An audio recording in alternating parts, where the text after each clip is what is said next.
Hi there, Skyward Shield. Welcome to a new Smite video. Today we're going over the patch notes for patch 4.4, an unlucky number in Japan, with the new Celtic god, Kerninos, because be very quiet, or very quiet, I'm hunting wabbits. So, Rip Chunga. But aside from that, joking aside, we have a new hunter. Kerninos is the second Celtic god added to Smite, and he's a hunter who can actually kind of play like a jungler, but to be fair, I thought the same thing with Izanami with her stealth, but you know, she ain't nothing like that at all. Anyway, let's get into his kit. The passive is Heavy Glaive. I think it's Glaive. Kerninos wields a glaive as a weapon. His basic attacks deal additional damage to enemies in melee range while he's throwing it. So technically, in a way, he is actually really good at clearing jungle camps, because if he's close to, like, say the harpies, he can only, if he just spends time aiming at the one in the center, he'll be hitting the small harpies closest to her, or closest to the big ones. So in a way, it's like a golden bow effect, but you actually have to be close for it. So in a way, golden bow's memory lives on somewhat. I think it does 25% of the total damage from a basic attack to the side ones, though. So don't think it's going to be clearing the little ones just as quick as it would the center. Anyway, for the first time in Smite history, we have a skill with 0 cooldowns at all and 0 mana cost. Shifter of Seasons. Kerninos imbues his glaive with the power of the 4 seasons. Activating this ability rotates him through 4 different bonuses to his basic attacks. Spring Growth, bonus physical lifesteal. Summer Heat, bonus damage. Autumn Decay, debuff for 5 seconds. Winter Chill, slows for 1 second. So basically, he has lifesteal on his own. He has just straight up bonus damage. They couldn't think of anything, I guess, for that. A debuff, so he has something akin to I'm trying to think of like a Witchblade, but you have to hit people for it instead of just, oh, I'm gonna walk up to you and bam, you're already nerfed a little bit just by being near me. And Winter Chill, which is Frostbound Hammer on the go. Don't even build Frostbound Hammer on this guy. You're an idiot. I mean, you don't build it on many ADCs unless you're just steamrolling ahead of them and you want to have fun. Like, you literally want to put salt in the wounds, but I guess salty ice in their wounds to make it feel worse. That's what you do. Next, 2, Bramble Blast. Makes me think of, the name like that, it makes me think of Donkey Kong for some reason. I think it's because there's a song for one of the Donkey Kong games with the word bramble in it. That or Smash Brothers Brawl for like Subspace Emissary, I don't know. Kerninos fires a thorn forward in a line that deals damage and roots a single enemy if it hits. When it hits an enemy or a wall or reaches max range, it explodes, dealing damage and spawning an area of thorns at the location. This area deals damage every 0.5 seconds and slows enemies inside it, persisting for 5 seconds. So this is your main clear, but it has tick damage afterwards. So you are definitely going to be wiping out lane faster once you get this thing leveled up a bit. Third is Horn Charge. Kerninos charges forward, damaging and crashing through all types of enemies. You can stop this charge midway through if you want to. I don't see why you would do it. Maybe if you want to get to for like a specific shot. I'm not sure. Or that, or to fool somebody. It's like, okay, if I know he's gonna dash ahead of me, I'll just, like, say if I'm an Izanami, I'll just fire my 2 in front of me once I know he passes me. So what he could do is just cut it off midway and then move to the side. So when she does react, unless she's got better reflexes than you, she will miss and waste her ability and making her open completely. That's just an example. It's not the best one. Anyway, the ultimate, the Wild Hunt. This one's a big risk-reward type of thing. Kerninos selects an area where the Wild Hunt will begin. After a second of casting time, which means you've got plenty of time to get around this, enemies in the area will be damaged and polymorphed into wild boars. Polymorph targets are silenced and disarmed. Polymorph is not affected by diminishing returns. So if they're in there for the second, they become a boar. They're helpless. They can only run. They can't use any of their abilities, or they can't even fight back. My favorite thing is I really want an Artemis in this matchup for one reason. So when she ults, her little boar thing pops out and attacks the other boars, because it's got to prove it is the superior boar, because there can only be one. But still, if you can pull this off, I would think this ult can really chain well, no pun intended, with an Ares or something, maybe a Khepri. But a Khepri, you're only getting one person. If you're lucky, you'll get three of them. But if an enemy has like a jump, they could just get away. So like an Odin, it's like, oh, you think you got me? Psych, I jump and I'm free, and you wasted your ult on me. Congrats. I would never recommend solo ulting this thing, ulting a guy unless they are like, say, carrying the other team, and if you shut them down, it's going to mean a big deal, and you know they can't escape. So that's the only time I would see doing it on one person. Other than that, I feel like this is good for a team fight when a team's not expecting it. Anyway, new god skins. The weird thing is, whenever I try to click these things, it just gives me the audio file. So what I'm going to do instead is I'll say the name of each one, and then you'll hear a audio clip to follow. So for now, let's hear Twisted Metal Morgan and Dreadful Doll is Anami. This is my happy face. I'm going to make you my favorite toy. Followed by Loki Charms Loki, which I don't think anybody asked for this, but at the same time, I'm not even mad. And NRG 2017 Champion Kronos. Never iron a four-leaf clover because you don't want to be pressing your luck. What do you mean, auto-attack penalty? Wait, you're kidding, right? That has to be the most I haven't heard these voices yet, by the way, but I gotta say, that has to be the most evil-looking leprechaun you'll ever see. And finally, this one was showed off in data mining, but now we have another Chibi skin. I'm surprised they're actually saying Chibi still. I thought they would have given up, because they say cutesy instead of Chibi for icons. Like, we're not weeaboos. Yes, you are. We have Breezy, Chibi, Kukulkan, and Pro League Bologna. Finally, Kuzenbo gets mastery skins. We also have new emotes, so obviously stuff for Kernunos, and then Asila Dance. New avatars, top 5 plays, which something tells me that dude's gonna get an announcer pack if he doesn't have one already.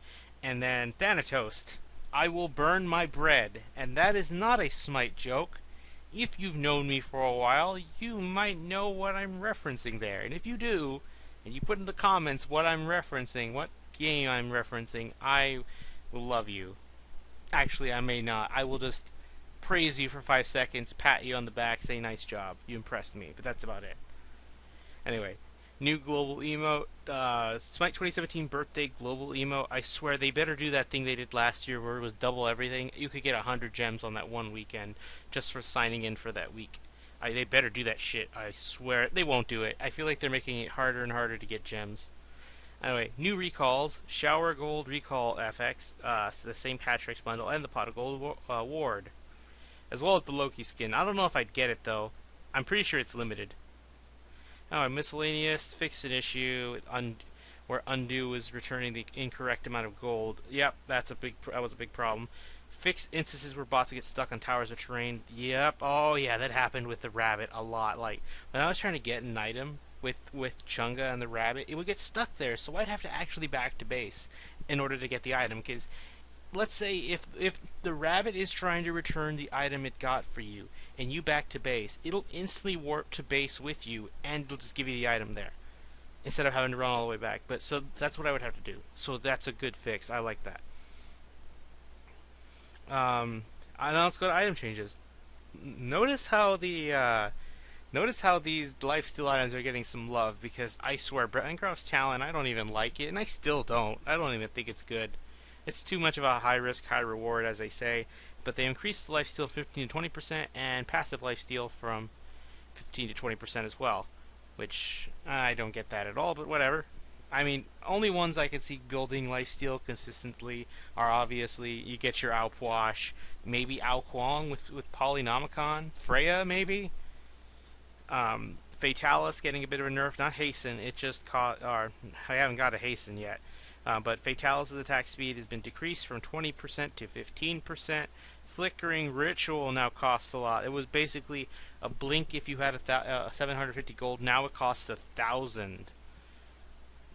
It's becoming more of a risk reward. But if it's late game, doesn't matter. It's good if you can get the right god to it that didn't like say, oh, they would really work with blink, but they had to pick up other things instead. Like, so if you're Odin in Conquest and you're playing solo lane, you have to get teleport because you're slow as fuck already. You need to get back to your tower to defend it.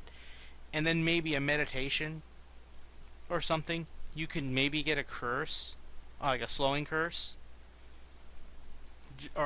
But you might not get blink. If you want to be pure aggressive, sure, get it. But otherwise, you'd get something else on Odin. That, I mean, blink is great. If you're playing Clash or Arena, get blink.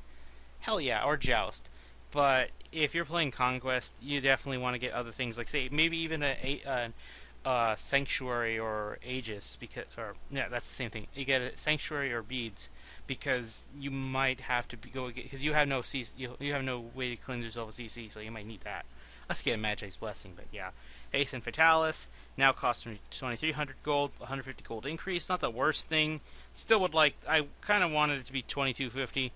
100 would be fair, but Heartseeker now costs 2,400. I can totally see this being justified. Heartseeker is such a good item after it was being shit last season. It was not even good. I liked the concept, but now they just perfected it. What they did last season was kind of like their own little beta for it, but now it just got better. Fixed description with Soulstone. Not many god changes, surprisingly, but these are a bit impactful. Apollo getting the nerfs that people have been demanding for so many months or so many weeks. So beautiful. Decreased base damage from 300 to now 70 to 290. Serenade reduced physical protection from 10 to 50 to now 10 to 30. That's actually pretty big. That's gonna fuck him up big time. He still might get bans though.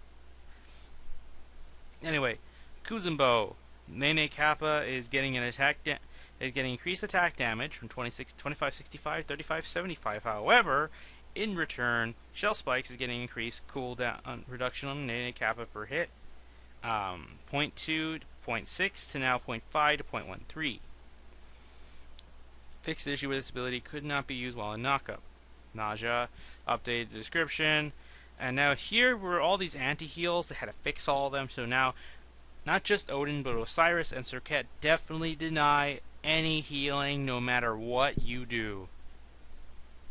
No Lotus Crown, Rod of Asclepius is going to save your ass with this thing, with their ults. Ra, fixed description, not stating this provided protection. Sylvanas getting the nerf that he so kind of needed. The Verdant Growth, I noticed that this thing, I could spam this thing almost when I get cooldown. It was used to be 12 seconds. Now it is 16 to 12 seconds. Anyway, Jubilanke getting a bit of a change here. Branching Bolas reduced mana cost 6 to 14 to now 3 to 15. Basically, it's at the end of this like, wait, that's a decrease. It just went up by 1. Yes, but however, note the beginning. Basically, every time you took a shot, it cost 6 mana, and because he's kind of an ability-based god, I would say, you burn through mana early, even if you have like a Transcendence, or not Transcendent complete, like a more I think it's called Morningstar. I forget. You know, the level 2 Transcendence, the +5 MP5 won't be enough, but now you can maybe get something like a Death Toll with it and make better use out of that, and start working, of course, towards Transcendence. Rising Jaguar increased physical power scaling from 20 to 30%, and increased bonus damage on poison targets from 20% to 30%. Zeus has come back into the meta. Aegis Assault, however, has been nerfed. Decreased initial hit damage from 80 to 60, now 60 to 240. I think that's not the worst thing. Zhong Kui, because he's to me one of the most forgetful gods. Sometimes I even forget he exists. So they're trying to make us remember him. Expose Evil increased the remaining damage dealt from 40 to 75% when Expose Evil is removed by Exorcism or Book of Demons. Exorcism reduced time it takes for demons created by the Exorcism to reach Zhong Kui and heal him. Book of Demons updated tooltip to make it clear when Book of Demons exposes evil, it deals 75% of expose evil's remaining damage. Recall Demons increase the travel speed of the demons released by Recall Demons.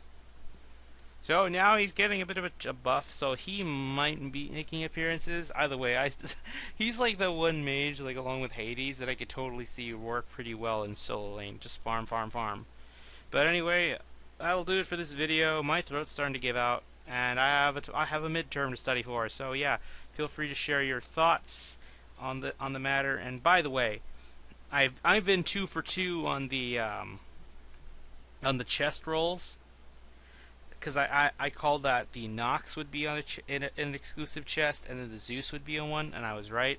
Let's do it one more time. Dreadful Doll Izanami is the next one. Why? For one reason, because she's gonna have a custom VGX emote. That should be a typo. Maybe, I'm not sure. She'll have her own custom emote with her, so I'm pretty sure that means she's gonna get the chest. I want to give it to Morgan, but I feel like not really. Maybe, I'm not sure. I feel like this one is going to be the one that gets that change. Either way, it's freaking creepy. But anyway, that'll do it for this video. I will see you guys in another one.